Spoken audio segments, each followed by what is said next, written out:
প্রিয় দেশবাসী, ভাই ও বোনেরা, আসসালামু আলাইকুম।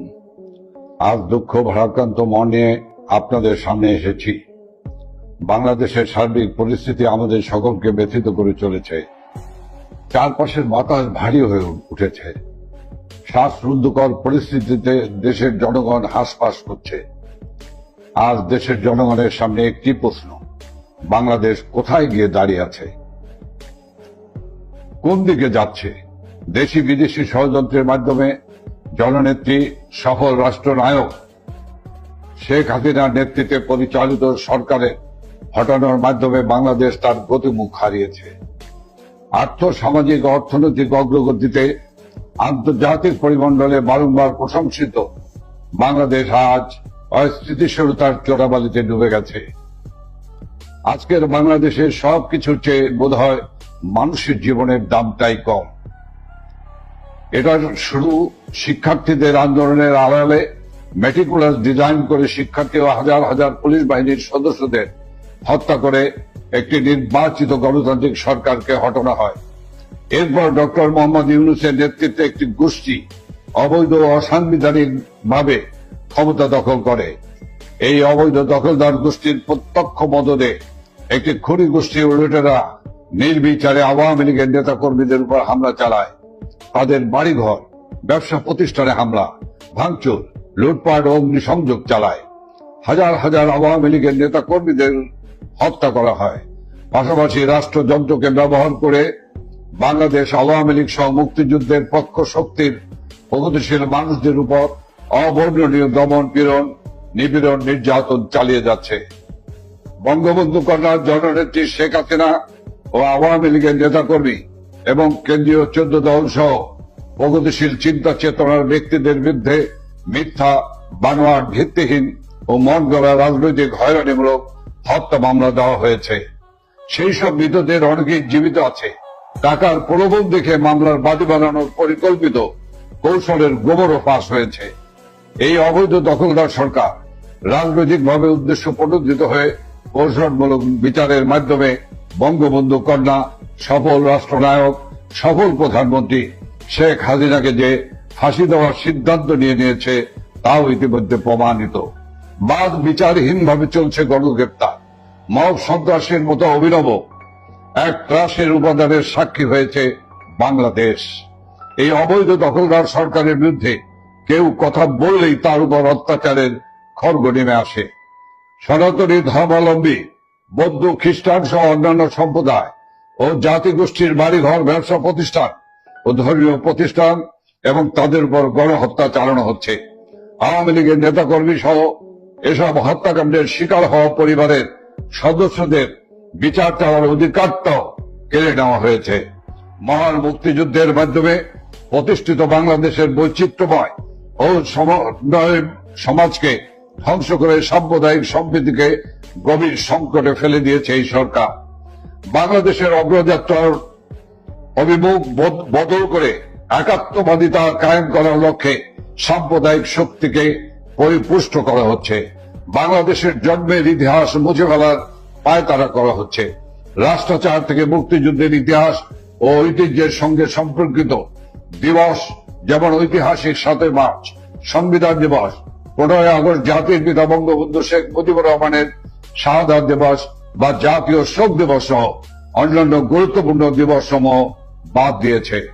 জয় বাংলা জাতীয় স্লোগানের রায়ের উপর স্থগিতাদেশ দেওয়া হয়েছে, কিন্তু যে স্লোগান বাঙালির অস্তিত্ব জানান দেওয়ার অনুরণিত হয় সে স্লোগান রুদিবে সাধ্যকার। বাংলা শহর, নগর, বন্দর, গ্রামগঞ্জে জয় বাংলা ছড়িয়ে গেছে। জয় বাংলা গণমানুষের অবিভাজ্য বোধ থেকে রস আস্বাদন করছে নতুন আঙ্গিকে। ধন্যবাদ ও কৃতজ্ঞতা জানাই আওয়ামী লীগের নেতাকর্মী এবং মহান মুক্তিযুদ্ধের চেতনায় বিশ্বাসী দেশপ্রেমিক মানুষদের, যারা মৃত্যু ভয়কে উপেক্ষা করে মুক্তিযুদ্ধের আকাঙ্ক্ষা বাংলাদেশ বিনির্মাণের সংগ্রাম চলমান রেখেছে। প্রিয় ভাই ও বন্ধুগণ, আজ বাংলাদেশ গভীর সংকটকাল অতিক্রম করছে। একে তো মানুষের জানমালের নিরাপত্তা নাই, আবার নিত্য প্রয়োজনীয় দ্রব্য সহ সবকিছুর দাম ঊর্ধ্বমুখী। দ্রব্যমূল্যের ঊর্ধ্বগতির ফলে প্রতিনিয়ত দুর্বিষহ হয়ে উঠেছে মানুষের জীবন। বর্তমানে বাংলাদেশে বেঁচে থাকার জন্য সবকিছুতে চড়া মূল্য দিতে হলেও একমাত্র বোধ হয় মূল্যহীন হয়ে পড়েছে মানুষের জীবন। সময়ের সঙ্গে পাল্লা দিয়ে বাড়ে লাশের সংখ্যা। যত্রতত্র ফুলের সুবাস না থাকলেও নাকে ভেসে আসে গলিত অর্ধগলিত লাশের দুর্গন্ধ। এই অবৈধ দখলদার গোষ্ঠী দেশ ধ্বংসের যে সূক্ষ্ম উপায় তারা করছে তার প্রমাণ তাদের প্রতিটি পদক্ষেপ।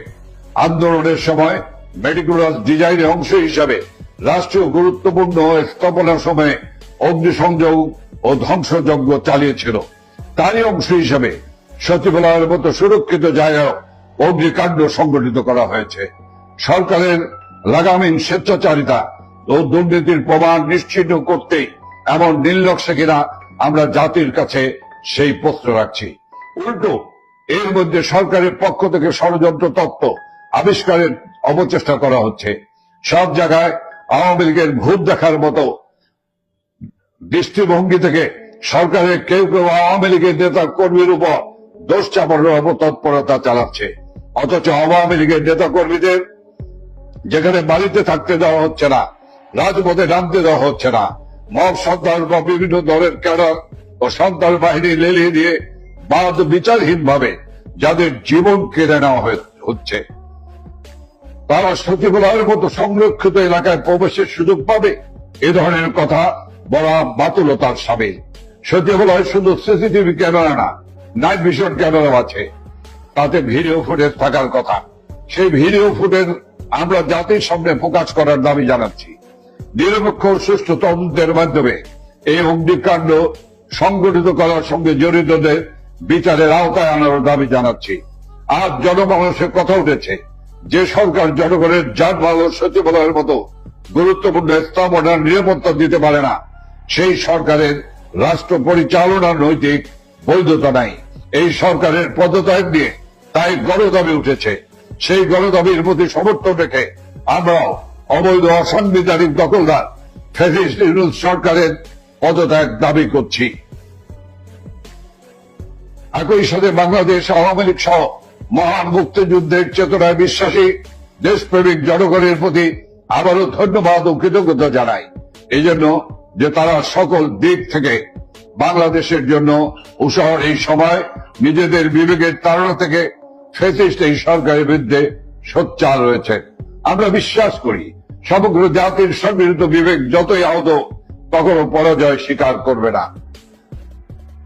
গতকাল রাষ্ট্রের সর্বোচ্চ গুরুত্বপূর্ণ ভবন সচিবালয় আগুনে স্থানীয় সরকার পরিচালনা সময় মন্ত্রণালয়, সড়ক পরিবহন মন্ত্রণালয়, সেতু, ডাক ও টেলিযোগাযোগ, যুব ক্রীড়া মন্ত্রণালয় এবং শ্রম কর্মসংস্থান মন্ত্রণালয় নথিপত্র, কম্পিউটার ও আসবাব পড়ে ছাই হয়ে গেছে। রাষ্ট্রের সর্বোচ্চ নিরাপত্তার মধ্যে এমন ঘটনায় জাতি হতবিহ্বল। লোক দেখানো নয়, জনগণের সুনির্দিষ্ট তথ্য প্রমাণ সহ সঠিক তদন্ত আশা করে। ঘটনার তদন্তে স্বরাষ্ট্র মন্ত্রণালয়ের জ্যেষ্ঠ সচিবকে প্রধান করে একটি উচ্চ পর্যায়ের কমিটি গঠন করা হয়েছে। কমিটিতে ফায়ার সার্ভিস ও সিভিল ডিফেন্স অধিদপ্তরের প্রধানকে সদস্য সচিব করা হয়েছে। এর আগে মন্ত্রিপরিষদ বিভাগ একজন অতিরিক্ত সচিবের নেতৃত্বে 7 সদস্যের একটি তদন্ত কমিটি গঠন করেছিল। পরে এই কমিটি বাতিল করা হয়। বারবার কমিটি গঠন ও পরিবর্তনকে জনগণ আসল ঘটনা ধাপা চাপা দেওয়া অথবা উদরপিণ্ডি বুদর ঘাড়ে চাপানো অবশিষ্ট বলে মনে করে। ঘটনাস্থলে একজন তথাকথিত সমন্বয়ককে দেখা গেছে, যিনি কিছুদিন আগে একটা টিভিতে সাক্ষাৎকারে স্বীকার করেছে আন্দোলনের সময় আন্দোলনকারীরা মেট্রো রেল সহ বিভিন্ন স্থাপনাতে আগুন দেয়া সহ পুলিশ হত্যাকাণ্ডের সাথে জড়িত ছিল। ঘটনাস্থলে এই সমন্বয়কদের উপস্থিতি সন্দেহের উদ্বেগ করে। হয়তো সরকারের প্রচারণায় সমন্বয়করাই এই ঘটনার সাথে যুক্ত। ঘটনাস্থলে একজন উদ্ধার কর্মী ফায়ার ফাইটার ট্রাক চাপায় নিহত হয়েছে। এটা কি হত্যাকাণ্ড? ইনি কি এমন কিছু দেখে ফেলেছিলেন যা ডক্টর ইউনূসের অবৈধ ফ্যাসিস্ট সরকারের জন্য বিব্রতকর ছিল? রাষ্ট্রের সর্বোচ্চ নিরাপত্তার মধ্যে এমন দুর্ঘটনা সরকারের মেটিকুলাস পরিকল্পনা ছাড়া আদৌ কি সম্ভব? চট্টগ্রামের চিন্ময় কৃষ্ণ দাসকে গ্রেপ্তার কেন্দ্র করে আইনজীবী হত্যার মধ্য দিয়ে সরকার মেটিকুলাসলি দেশে সাম্প্রদায়িক উস্কানির মাধ্যমে ফায়দা নেবার চেষ্টা করেছে। বর্তমানে সচিবালয় অগ্নিসংযোগও কি সরকারের টিকে থাকার আরেকটি অপচেষ্টা? কোটা বিরোধী আন্দোলন করে যারা নিজেরাই ছাত্র কোটায় উপদেষ্টা হয়েছে, শুধু তাদের মন্ত্রণালয় কেন আগুন লাগলো? বিষয়টি অবশ্যই নিরপেক্ষ তদন্তের দাবি রাখে। দ্রব্যমূল্যের সীমাহীন ঊর্ধ্বগতি, লোডশেডিং, ডলারের লাগাম ছাড়া দাম, একের পর এক শিল্প কারখানা বিভিন্ন প্রতিষ্ঠান বন্ধে, বেকারত্বের কারণে জনগণের যে অসহায়ত্ব, সরকারের সেসব বিষয়ে কোনো নজর নেই। সংস্কার নামে দেশ থেকে বঙ্গবন্ধু, মুক্তিযুদ্ধের চেতনা ও আওয়ামী লীগকে নিশ্চিহ্ন করতে ব্যস্ত। বঙ্গবন্ধু আওয়ামী লীগের নেতৃত্বে এই বাংলাদেশ মুক্তিযোদ্ধাদের আত্মত্যাগের বিনিময়ে গঠিত হয়েছে। এদেশে মুক্তিযুদ্ধের চেতনা কেউ মুছে ফেলতে পারবে না। বৃথা চেষ্টা না করে জনদুর্ভোগ কমান, জনগণের যানবাহনের নিরাপত্তা নিশ্চিত করুন। হাজার হাজার পুলিশ সদস্য হত্যাকাণ্ডের সুষ্ঠু বিচার নিশ্চিতে স্বাধীন নিরপেক্ষ বিজ্ঞ ব্যক্তিবর্গের সমন্বয়ে একটি উচ্চ ক্ষমতা সম্পন্ন ট্রাইব্যুনাল গঠন করতে হবে। পুলিশ, আওয়ামী লীগের নেতাকর্মী ও সংখ্যালঘু সম্প্রদায়ের মানুষদের হত্যাকারীদের বিচার না করার জন্য আইন করে যে ইন্ডিমিনিটি দেওয়া হয়েছে সেটা বাতিল করতে হবে। যেখানে সেখানে মবের মাধ্যমে আইন শৃঙ্খলা রক্ষাকারী বাহিনীর উপস্থিতিতে ও সহযোগিতায় আওয়ামী লীগের নেতাকর্মীদের ও সংখ্যালঘু সম্প্রদায়ের মানুষদের যে হত্যার সংস্কৃতি ফ্যাসিস্ট সরকার চালু করেছে তা বন্ধ করে তার বিচার করতে হবে। ছাত্রলীগের অসংখ্য নেতাকর্মীদের শিক্ষা জীবন আজ বিপন্ন, তারা শিক্ষা প্রতিষ্ঠানে যেতে পারছে না। ছাত্রলীগ করার অপরাধে তাদের শিক্ষা জীবনের মূল পরীক্ষা অংশগ্রহণ করতে দেওয়া হচ্ছে না। শুধু ছাত্রলীগ করার কারণে তাদের শিক্ষা প্রতিষ্ঠান থেকে বের করে দেওয়া হচ্ছে। এগুলো মানবাধিকারের সুস্পষ্ট লঙ্ঘন। এসব বন্ধ করতে হবে। কোন কারণ ছাড়া অথবা হাস্যকর কারণ দেখে অসংখ্য মানুষের চাকরি থেকে বিনা কারণে অব্যাহতি দেওয়া হচ্ছে। এসব বন্ধ করে তাদের চাকরিতে পুনর্বহাল করতে হবে। মবের মাধ্যমে দেশের বিভিন্ন শিক্ষা প্রতিষ্ঠানে সম্মানিত শিক্ষকদের অপদস্থ করে পদ ও চাকরি থেকে সরিয়ে দেওয়া হয়েছে, তাদের স্বপদে পুনর্বহাল করতে হবে। ইজতেমা ময়দানে ধর্মীয় উন্মাদনা বিভাজন সৃষ্টির মাধ্যমে আনুমানিক 150 জনকে হত্যা ও আরো শতাধিক মানুষকে পঙ্গু করে দেওয়া হয়েছে। কেন এই পরিস্থিতি জাতি জানতে চায়। বান্দরবনের আদিবাসী পল্লীতে অগ্নিকাণ্ড, ব্যাংক ডাকাতি, মেঘনার ট্রলারে 7 জনকে লোমহর্ষক হত্যাকাণ্ড সহ অসংখ্য ঘটনার সাক্ষী আজকের বাংলাদেশ। সুপ্রিয় ভাই এবং বোনেরা, বঙ্গবন্ধুর সোনার বাংলাদেশ গড়ে তোলার লক্ষ্যে বাংলাদেশ জাতিকে আবার শেখ হাসিনার নেতৃত্বে ঐক্যবদ্ধ হতে হবে। বাংলাদেশকে একটি উন্নত জাতি হিসেবে গড়ে তুলব আমরা। আসুন আমরা সকলে মিলে বঙ্গবন্ধু কন্যা সফল রাষ্ট্রনায়ক, সফল প্রধানমন্ত্রী জননেত্রী শেখ হাসিনার নেতৃত্বে দেশটাকে গড়ে তুলি। দেশের সকল শ্রেণী পেশার মানুষের কাছে, দেশের বুদ্ধিজীবীদের কাছে এবং সকল সরকারি বেসরকারি কর্মকর্তা কর্মচারীদের কাছে, আইন শৃঙ্খলা রক্ষাকারী বাহিনী, দেশপ্রেমিক সেনাবাহিনীর কাছে আহ্বান থাকবে, রক্তে কেনা স্বাধীন বাংলাদেশ, উদীয়মান বাংলাদেশ, ইমার্জিং টাইগার বাংলাদেশকে ধ্বংস করে দিবেন না। আসুন আমরা এই সমস্ত বিপদগামীদেরকে প্রতিহত করি, আমাদের দেশটাকে রক্ষা করি।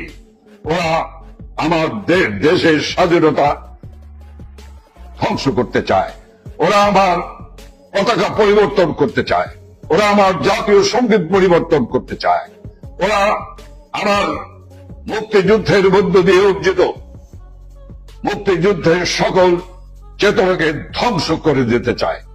আমাদের ভবিষ্যৎ, আসুন আমরা এই দেশটাকে বাঁচাই। আমাদের আর বসে থাকার সময় নেই।